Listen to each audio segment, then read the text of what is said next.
What's going on, everyone? Welcome back to the spot where we kick back and react to all kind of different things. Alright, so what we got going on today? Casual Geographics has dropped another one. I'm a little late on this one, but that's alright. I'm here. This one is 10 animals you definitely forgot existed. Alright, these be some good ones when he's talking about the most obscure things. Let's go ahead and check this out. Let's get into it. Let's go.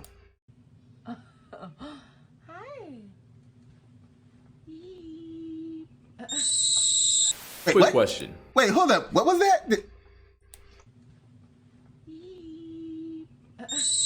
Oh, okay. He just started screaming at him. I was like, it almost looked like his Quick face question. changed for a second. What do you think is the most popular animal in the world? Well, I was curious, and after extensive research, I found a map. A world map that used Google Keyword Planner and cross-reference searches for 170 different animals across 180 countries to determine the most loved animal in each country. For example, monkeys won over Australia, pandas have Indonesia in a chokehold, and apparently my mother country of Senegal loves hippos. No comment on that. But you want to know what the overwhelming favorite was? No comment on the hippos. He was like, why does my home country have to love hippos? The most murderous animals out there. Loves hippos. No comment on that. But you want to know what the overwhelming favorite was? The runaway winner was, by far, the tiger, with 44 countries riding for them. At number 2 with 28 countries were hippos, proving that you gotta be famous to be infamous. These were the top 10 animals according to this map. It's cool, but it's not perfect. The lion is the national animal for 19 different countries, a record, but they just barely made the top 10. But then this got me thinking, what about all those animals that don't get nearly enough talk time? Well, this video is for them. Here's 10 animals you either didn't know existed, forgot about, or that my personal bias wish we talked about more. And starting off is the maned wolf. It's one of those animals whose name does nothing for it, since it's not a wolf, not a fox, or even a Latin coyote in black knee-highs. Apparently, they're just themselves, and they are literally built different. They're tall enough Just themselves, huh? I'm over here looking like, how are they just letting him walk up and just eat out of this bowl in front of a porch in front of just random people? I'm like, no. I don't want this thing within like 100 feet of me or more. He look like he'll snap and mess you up. nothing for it, since it's not a wolf, not a fox, or even a Latin coyote in black knee-highs. Apparently, they're just themselves, and they are literally... Look, they look nervous. Look at the people, they're like standing up there, they're like right next to the door just in case he starts acting up. Like, they nervous. They don't trust, Even a Latin coyote in black knee-highs. Apparently, they're just themselves, and they are literally built different. They're tall enough to look down on some Great Danes, but at about 50 pounds soaking wet, they're more in the weight class of a basset hound. How you can dwarf Scooby yet get bodied by Snoopy's depressed cousin is unconscionable, and virtually every picture of a... That's hilarious. It's like, you big, but you don't weigh nothing. It's really just because they all legs. Look how tall they are. Soaking wet, they're more in the weight class of a basset hound. How you can dwarf Scooby yet get bodied by Snoopy's depressed cousin is unconscionable, and virtually every picture of a maned wolf looks AI generated. It's a genetically sequenced identity crisis, so it's only right that it sounds like one.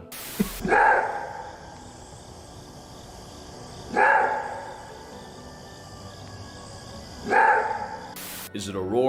Like, what was that? A bark, a roar, a squeak? Like, this animal is weird. Is it a bark? Is it a cry for help or the damnation of a higher being? Nobody knows.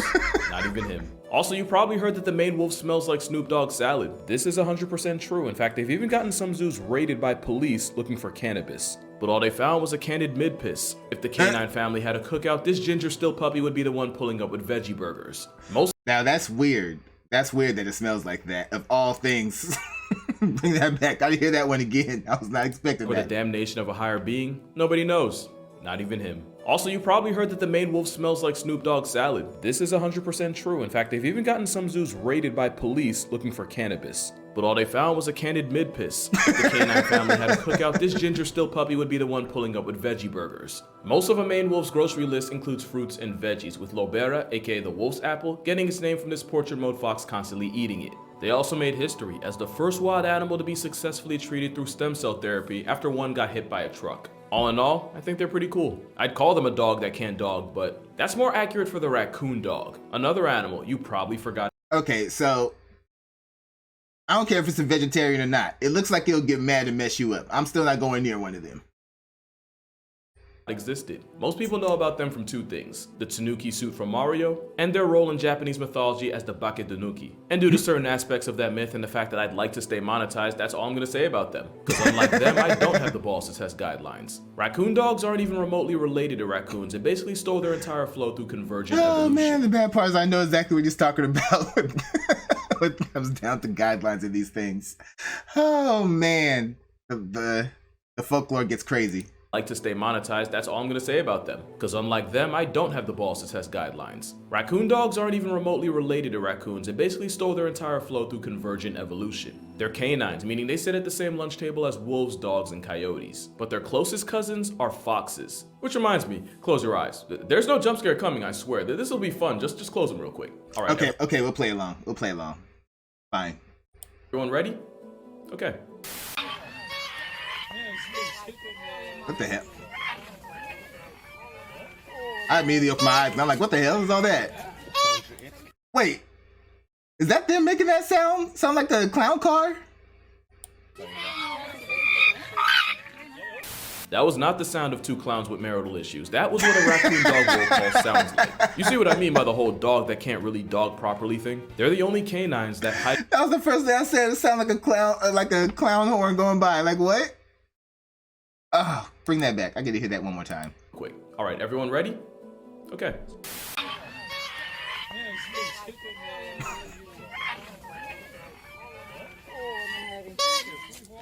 Like, what? Where's that horn sound, that bird coming from? Like, one of them is actually doing that? Like, what?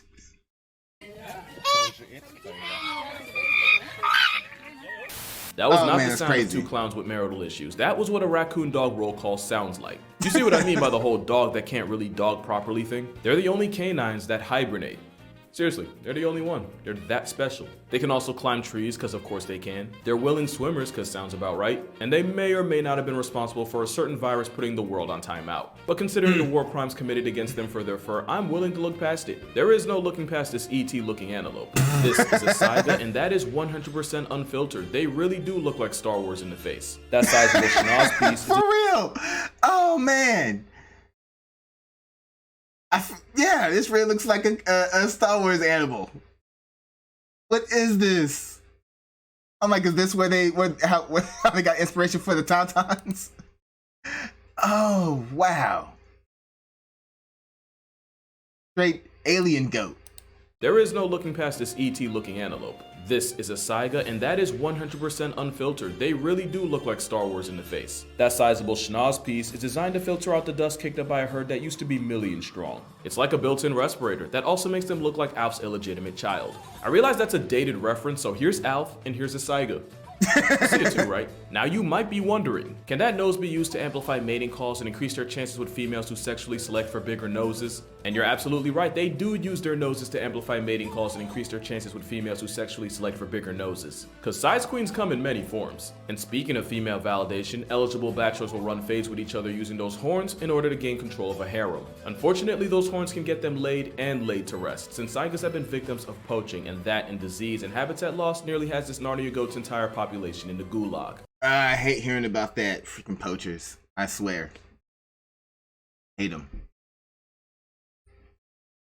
Laid to rest, since saigas have been victims of poaching, and that and disease and habitat loss nearly has this Narnia goat's entire population in the gulag. Today, they're critically endangered and found only one place in the world, in the dry grasslands and semi-deserts of Central Asia. But that's too depressing, so here's a baby saiga. Now here's two baby saigas. But you want to know what's even more depressing? There's a good percentage of the population that doesn't realize that narwhals are real. Yeah, we didn't make those up. They really do be out here swimming in the ocean, causing a commotion, because they're just so awesome. It's an aquatic unicorn, except that horn is actually a giant inside-out tooth with millions of nerve endings. We used to think that narwhals use this single tooth overbite for violence, but with how sensitive it is, it's much more likely that it just tells the whale about the world around it, similar to All right.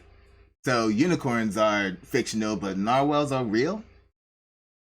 But the horn is a reverse tooth coming out of their head. That is disturbing. except that horn is actually a giant inside-out tooth with millions of nerve endings. We used to think that narwhals use this single tooth overbite for violence, but with how sensitive it is, it's much more likely that it just tells the whale about the world around it, similar to cat whiskers. Also, that tooth is flexible and they can bend it a foot in any direction, and I didn't even know that until this video. One reason we don't know more about them is because narwhals are painfully shy introverts that can legitimately get flatlined by panic attacks. When narwhals get pressed or wow, they got bad hearts? You scare them and they just... that's it? Oh man. So sorry for them. It's like, how are they dealing with the actual predators then? until this video. One reason we don't know more about them is because narwhals are painfully shy introverts that can legitimately get flatlined by panic attacks. When narwhals get pressed or stressed, their heart rates will slow all the way down to 3 to 4 beats a minute. A slow heart rate is great for swimming in ice water all day, but a heart deciding to work part-time while you're fighting for your life is a good way to see the gates. And with a crippling fear of people, human interaction can put nature's anxiety whale on life support. But even this high-strung struggle I feel that like that's our fault. If they're naturally afraid of humans, I feel like there was some people that's, you know, at some point in history that did them dirty and they never forgot. Has an unlikely friend. In 2016, scientists noticed a male narwhal traveling with a pod of beluga whales, and ever since then, they've watched him run with the belugas like he was one of their own. But there's a good chance this is more than just a friend situation, because narluga isn't a ship name, it's the result of a beluga and a narwhal hooking up and creating a hybrid, which they can do, since somehow an eternal extrovert and a whale with a literal self-destruct setting for social interaction are related. Speaking of related, you know how I said the main wolf isn't actually a wolf or a fox? Well, I can give you 100 tries, you'll never guess this deer dog's closest canine cousin. And that's because it's an animal a lot of y'all probably didn't even know existed. And that would be the South American bush dog. Even though they look like that meme of 5'11" versus 6. It looks like he's like a dog mixed with a bear. That's what it looks like. Dog's closest canine cousin. And that's because it's an animal a lot of y'all probably didn't even know existed. And that would be the South American bush dog. Even though they look like that meme of 5'11" versus 6 foot. We all have that brother, sister, or cousin we swear stole height from us. Evidently, the maned wolf took all the legs in the family and turned the bush dog into an ankle biter. I can only make this joke so many times, but if you took one look at them and thought they were a wolverine or an undercooked bear or even a really confused Tasmanian devil, nobody would blame you. Especially since for a while, we thought this weasel beagle went extinct. It took a few years for us to realize they didn't get discontinued and even longer to put them in the canine club. Bush dogs live in packs and they're kind of like the African wild dogs of the Amazon. But instead of running prey down on land, bush dogs would rather ambush ops in water, which they're really good at thanks to webbed feet, their ability to dive, but most importantly, the power of friendship. They usually go for small rodents, birds, lizards, and the occasional capybara. But bush dogs have been on record murking a tapir after chasing it around for hours. The same tapir that can weigh about 2 prime shacks at nearly 700 pounds. Yeah. Hey, teamwork makes the dream work. They're like, let's get together. We tiny, so we gotta work together and get this food. Gotta do what you gotta do. Lizards, and the occasional capybara. But bush dogs have been on record murking a tapir after chasing it around for hours. The same tapir that can weigh about 2 prime shacks at nearly 700 pounds. Yeah, the power of friendship. Finding one bush dog, let alone a whole pack, is veteran level difficulty, but if you happen to be walking through the jungle and smell salad, you might just get lucky, because the scent signature they mark their territory with gives a strong impression of vinegar. But since they can fold a several 100-pound horse cow, luck might not be the right. What is it with these animals that just got urine that smells like distinctive things? You got the one dog, urine smells like marijuana. Now this one, urine smells like vinegar. Like, what? What is this? Right word. You need more than luck to catch this cat. The clouded leopard is so secretive and so introverted that we honestly don't know a whole lot about them. We do know that they easily earn gold medal for tree climbing, even for a cat. They can rotate their ankles 100. Why is he just chilling all cocky like, yeah, I'm here. What's good?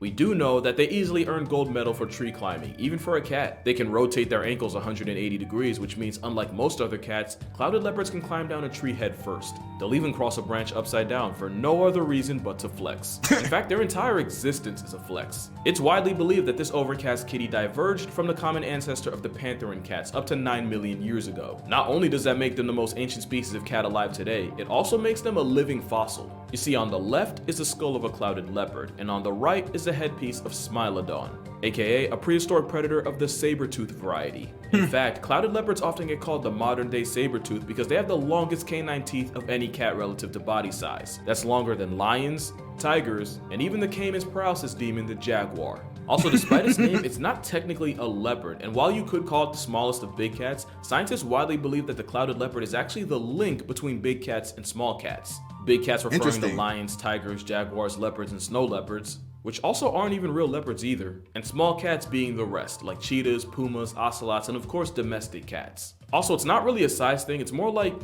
big cats can roar but can't purr, and small cats can purr but can't roar. Clouded leopards can't do either, instead they do this.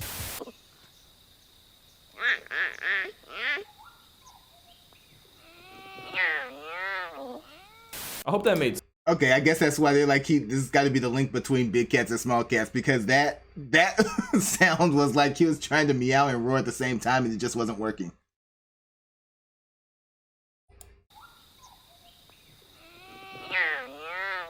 Like that's the mid sound between like a meow and a purr and a roar all at once. I feel like that got complicated, and it gets even more complicated with this next animal. Because what do a manatee, a dugong, and an elephant all have in common? They end up at the same family reunion as the rock Hyrax. That's right, this African boulder gerbil, this marmot from the motherlands, is cousins with the biggest thing on earth with legs. The Hyraxes also clade mates with aardvarks, elephant shrews, and tenrics. It makes less sense the harder you think about it. Although in their defense, Hyraxes have the same tusks that elephants do, but like with the maned wolf and the bush dog, someone had to get the short end. And did they ever? Hyraxes also can't really control their body temperature, despite that being one of the first rules of being a mammal. So to fight the fact that nature made them as close to cold-blooded as a mammal can get, Hyraxes spend most of their time basking in the sun. I used to think they were just chill like that, but apparently chill is exactly what they're trying to avoid. Also, they make a sound that's almost a guaranteed trip to therapy if you ever hear it in person. I'm not gonna do this for every animal, but I couldn't not add this. Oh, that's terrible. This thing. Oh, that is horrible. Imagine being somewhere where they're like, where they roam. And just hearing one of them out in the trees somewhere doing that squeal. Oh man. Just ruin your day right then and there.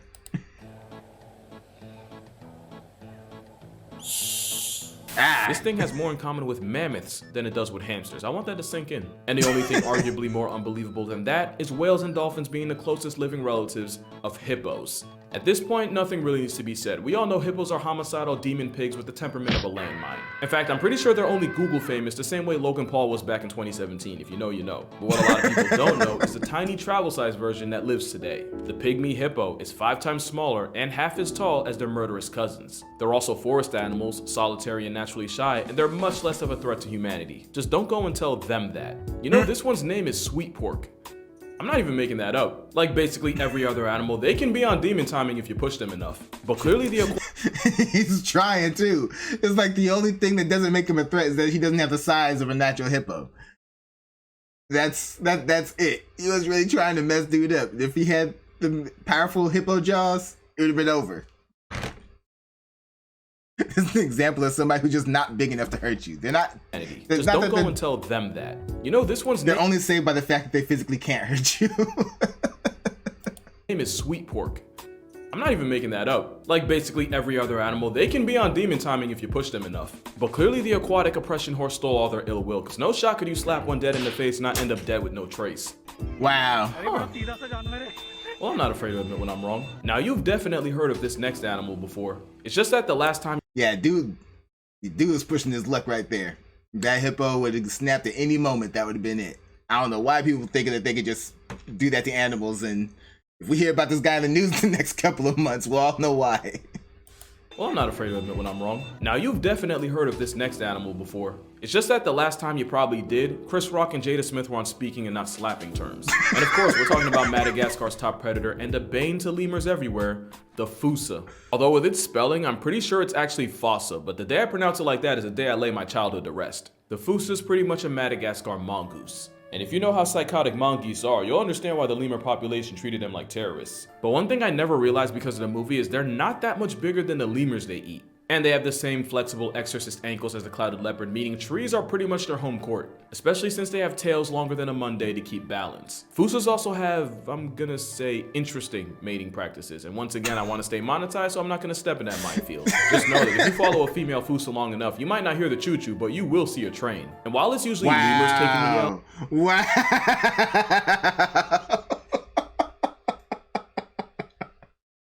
Oh man, so that's how they get down, huh? All right. as apex predators, this monkey cat murks anything that doesn't cook them first. Sometimes they'll even work together, with one climbing a tree to scare prey onto the ground where the partner can retire their will to live. Not bad. Also, I know you see that flex. But there's no bigger flex than this next animal soloing the US Navy. Back in the 70s, US nuclear submarines were forced to fall back after they took damage to the rubber neoprene layer covering the sensitive sonar domes. This compromised their navigation, and at first people were rushing to the conclusion that the commies had gotten one over on them. What actually happened was that out of the over 500 species of sharks, the US Navy managed to get griefed by one of the smallest. The cookie cutter shark is only about 1.5 feet, and these giant killers feed on some of the biggest animals in history for a living. They got their name because this parasite will swim up to a whale and then use its jaws to slice out a perfectly circle-shaped piece of flesh. It doesn't kill them, but the sea hickey it leaves behind is for life. It's like a parasite tramp stamp. And it's not just whales, anything from seals to killer whales to even other sharks can get it. On rare occasions, even some humans find out the bitey way. In the Just leave a whole hole in it. It's just always there. It's never gonna repair fully. Just So sorry for anybody who ran into that thing. Even other sharks can get it. On rare occasions, even some humans find out the bitey way. In the 80s, up to 30 US submarines allegedly took damage from the cookie cutter's dental. What? To the point where the only solution was a fiberglass coating. We always talk about great white. Wait, even the submarines? These things just bite anything. Dental. To the point where the only solution was a fiberglass coating. We always talk about great whites, tiger sharks, bull sharks, but none of them can say they successfully committed hit and runs on a superpower's navy, and with a resume like that, they definitely deserve to get talked about more. But yeah, that's gonna do it for this video. If you learned something from this video, kindly consider checking out my book, 100 Animals That Can Effing End You. Link in the description if you're interested. And if you knew all 10 of these animals already, you have my respect. Drink water, get sun, hug your moms, and I'm gonna see y'all in the next one. Hey, babies. Yeah, a lot of these I didn't know existed and everything. I was like, wow, some of these were interesting, some of these were creepy, some of these were a little terrifying, but it is what it is, right? You got 500,000 people that love yous. What do you think about that? Yeah. So you got 500,000 people that love you. Yeah. Say thank you. Adorable. All right, y'all, that's gonna do it for that one. So y'all know what to do. Go down in the comment section, let me know what y'all thought about this one, and let me know what you'd like to see me react to next. Hit that like button before you go, share this video with everyone you know, and subscribe if you haven't done so already. All right, so till next time, take care of yourselves, and I'm out of here.